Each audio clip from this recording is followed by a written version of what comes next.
Qualquer que seja a temperatura a que se encontre, um corpo emite sempre radiação eletromagnética devido aos movimentos de agitação térmica das partículas que o constituem. O espectro da radiação térmica emitida por um corpo é um espectro contínuo em que o comprimento de onda da radiação de máxima intensidade emitida depende da temperatura a que o corpo se encontra. À medida que a temperatura T do corpo aumenta, o comprimento de onda ao qual ocorre a emissão de radiação de máxima intensidade, lambda máxima, diminui proporcionalmente. A taxa temporal de emissão de energia de um corpo sob a forma de radiação térmica a partir da sua superfície é proporcional à quarta potência da temperatura absoluta da superfície do corpo, dependendo também da sua área superficial e de uma constante chamada emissividade. Ao mesmo tempo que emite, um corpo também absorve radiação eletromagnética da sua vizinhança.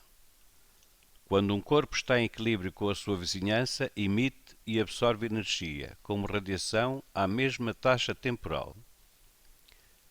A figura representa uma parte do gráfico da intensidade da radiação emitida por um corpo a uma determinada temperatura em função do comprimento de onda. À temperatura considerada, o corpo emite. Temos aqui as alternativas, selecionaremos uma daqui a pouco. Vamos aproveitar para fazer uma revisão sobre os conceitos de intensidade, potência e com ele, claro, relacionada a energia. Vamos considerar a definição de intensidade. Intensidade é potência por unidade de área. Por sua vez, a intensidade também pode ser definida como sendo a energia por unidade de área e por unidade de tempo. Repare que esta expressão é igual à anterior, porque energia por unidade de tempo, ou por intervalo de tempo, é potência. Portanto, ficamos só, se isto é potência, voltamos à expressão anterior. Potência sobre a área é intensidade. E energia por unidade de área por unidade de tempo também é intensidade. E tudo isto, de acordo com a lei de Stefan-Boltzmann, é igual a E sigma T à quarta, em que E é uma constante chamada emissividade, tem o valor zero para um refletor perfeito, portanto um corpo que não absorve radiação é um refletor perfeito, e tem o valor 1 para um corpo que absorva toda a radiação que nele incide. Esse corpo tem a designação por corpo negro, portanto o coeficiente de emissividade é 1 para um corpo negro e 0 para um refletor perfeito. Sigma é a constante de Stefan-Boltzmann, que consta do formulário T à quarta, portanto T é a temperatura absoluta termodinâmica. Como se sabe, se expressa em unidades Kelvin. Consideremos, por exemplo, esta mão. Vamos supor que todos os pontos desta mão se encontram à mesma temperatura.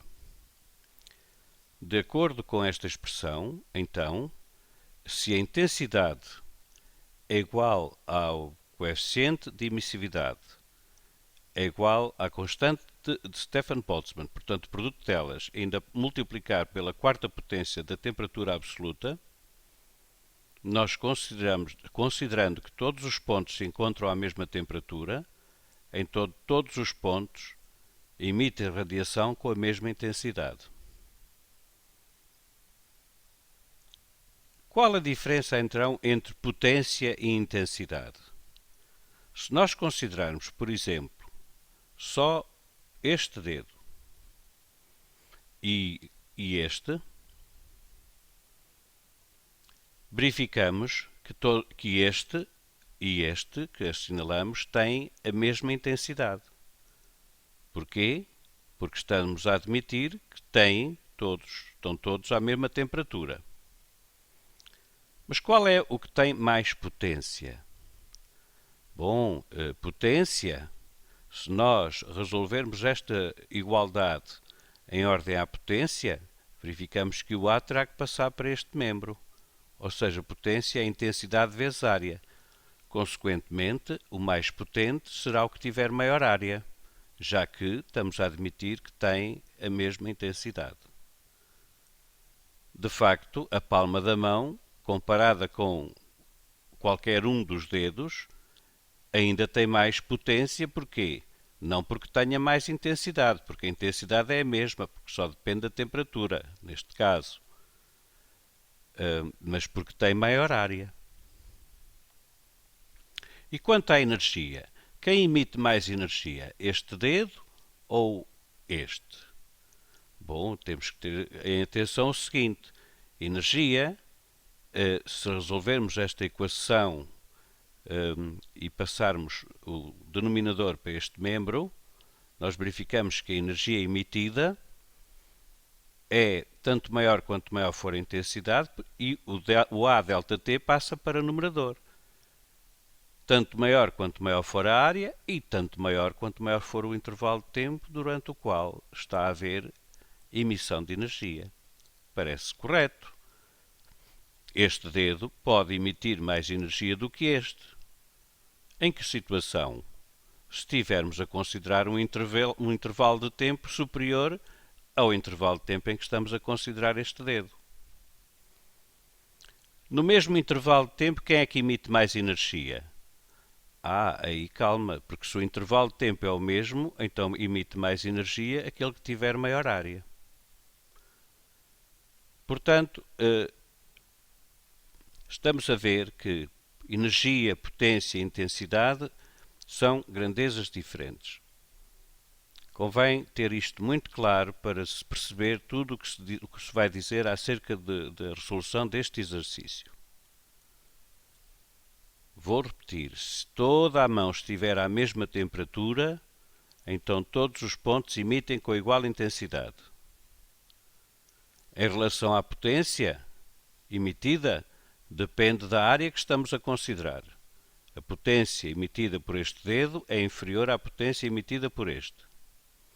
Quanto à energia emitida, depende da potência e depende do intervalo de tempo. Porque, muito embora este dedo tenha uma potência inferior à potência deste, ele pode ter uma energia emitida superior à deste, desde que nós consideremos este a emitir durante um intervalo de tempo maior do que este, o suficiente para ultrapassar a energia emitida por este. Suponha que lá em casa tem um fogão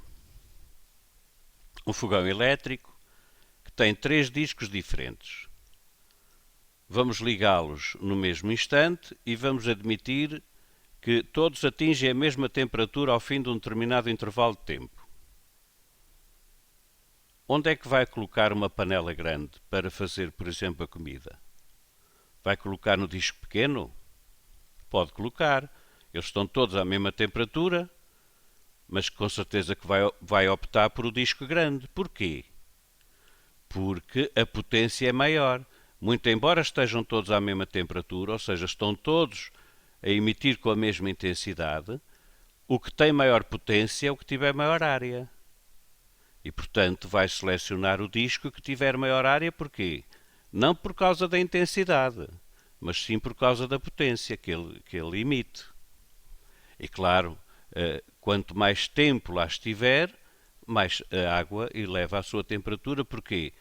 Porque a energia que recebe é tanto maior quanto maior for a potência e tanto maior quanto maior for o intervalo de tempo durante o qual a panela estiver sobre o disco do fogão. Repare que eu disse que ao fim de um determinado intervalo de tempo ficam todos à mesma temperatura, o que quer dizer que ficam todos a emitir com igual intensidade. Mas optará por fazer um cozinhado numa panela grande naquele que tiver maior área, portanto, naquele que tiver maior potência. A questão de estar lá muito tempo ou pouco, isso agora depende da energia que for necessária para cozinhar os alimentos. Se pretender, por exemplo, cozer uma panela de feijões, vai ter que estar mais tempo do que se quiser, por exemplo, cozer uma panela de arroz. Porquê? Porque a energia envolvida para cozer uma panela de feijões é superior à energia que é envolvida para cozer uma panela de arroz. Bom, eu penso que está Está claro o que aqui foi dito. Vamos então analisar o nosso gráfico. Nós temos aqui a intensidade da radiação em função do comprimento de onda. Ou seja, para cada comprimento de onda temos o valor da intensidade. Facilmente identificamos aqui como sendo a zona do espectro eletromagnético da região visível. À sua direita, na medida em que o comprimento de onda é crescente para a direita, lembre-se que se o comprimento de onda é crescente, as radiações são cada vez menos energéticas e, portanto, teremos aqui à direita o infravermelho. Claro está que à esquerda do visível, para comprimentos de onda cada vez mais pequenos e, portanto, para frequências cada vez mais elevadas, nós teremos o ultravioleta. O máximo da intensidade da radiação emitida corresponde a este ponto. Ou seja, corresponde a esta coordenada aqui, que cai exatamente na região do ultravioleta. Vamos então selecionar a resposta correta. À temperatura considerada, o corpo emite apenas radiação visível? Não. Ele emite ultravioleta, visível e infravermelha. Nós poderemos não vê-la, não a ver, mas isso não significa que não haja emissão. Uma câmara de infravermelhos consegue detectar, por exemplo, o infravermelho. O ultravioleta conseguimos detectá-lo nós de uma maneira simples, mas perigosa. É expormos-nos a eles, apanhamos uma queimadela e, eventualmente, se estivermos muito tempo expostos, podemos ter uma doença de pele grave. Acontece-nos isto, por exemplo, no verão, quando estamos na praia, despidos, quase despidos. A nossa pele é atingida por radiação ultravioleta A. E sabemos muito bem que se não tivermos um protetor solar, a nossa pele vai ficar vermelha. Isso significa que há transformações químicas a ocorrer e que, como se sabe, podem provocar doenças graves. Portanto, a temperatura considerada, o corpo emite não apenas na região visível, mas no ultravioleta, no visível e no infravermelho. B. A radiação de máxima intensidade no visível. Ora, a radiação de máxima intensidade não está no visível, não, está no ultravioleta. Corresponde aqui a este ponto. Apenas radiação ultravioleta. Claro que não, temos toda a gama de radiações do ultravioleta ao infravermelho, de acordo com o gráfico que aqui está representado. Radiação de máxima intensidade no ultravioleta. Claro que sim. Radiação de máxima intensidade no ultravioleta. Portanto, a opção correta é esta opção D.